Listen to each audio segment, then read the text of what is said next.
Hi friends, இன்றைக்கி வாழைக்காய் சுக்கா வறுவல் எப்படி பண்ணுறதுன்னு பார்க்கலாம். ஒரு ஜாரில் 10 சின்ன வெங்காயம்,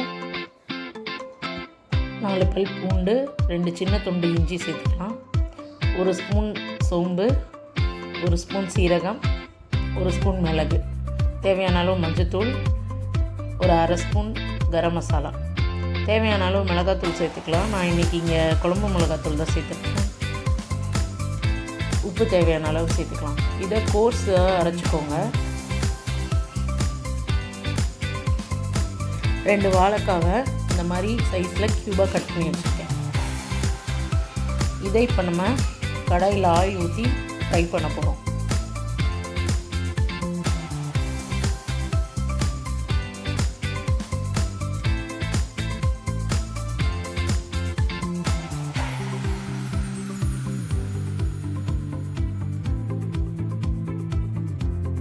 வாழைக்காய் நல்லா கொஞ்சம் மேலே கிறிஸ்பியாகவும் உள்ள நல்லா வேகிற அளவுக்கு ஃப்ரை பண்ணி எடுத்துக்கோங்க. இந்த அளவு நல்லா ஃப்ரை ஆகி வரணும். இதை நம்ம இப்போது தனியாக எடுத்து வச்சுக்கலாம்.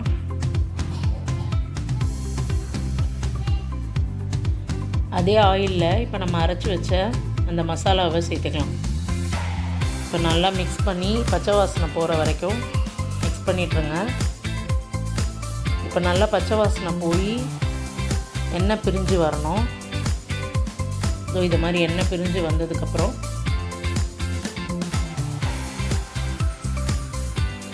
நம்ம ஃப்ரை பண்ணி வச்ச வாழைக்காவை இதில் ஆட் பண்ணிக்கலாம். நல்லா மிக்ஸ் பண்ணிக்கலாம். இது நல்லா அந்த மசாலாவோட இந்த வாழைக்காய் மிக்ஸ் ஆகிற வரைக்கும் குக் பண்ணுங்கள். ஒரு 2-3 மினிட்ஸ் குக் பண்ணதுக்கப்புறம் கருவேப்பிலை, கொஞ்சம் கொத்தமல்லி போட்டு இறக்கிட்டிங்கன்னா ரொம்ப டேஸ்ட்டான வாழைக்காய் சுக்கா வறுவல் நமக்கு ரெடி. இது ரைஸ் கூட நல்லாயிருக்கும் டேஸ்ட்டு. ட்ரை பண்ணி பாருங்கள். தேங்க்யூ.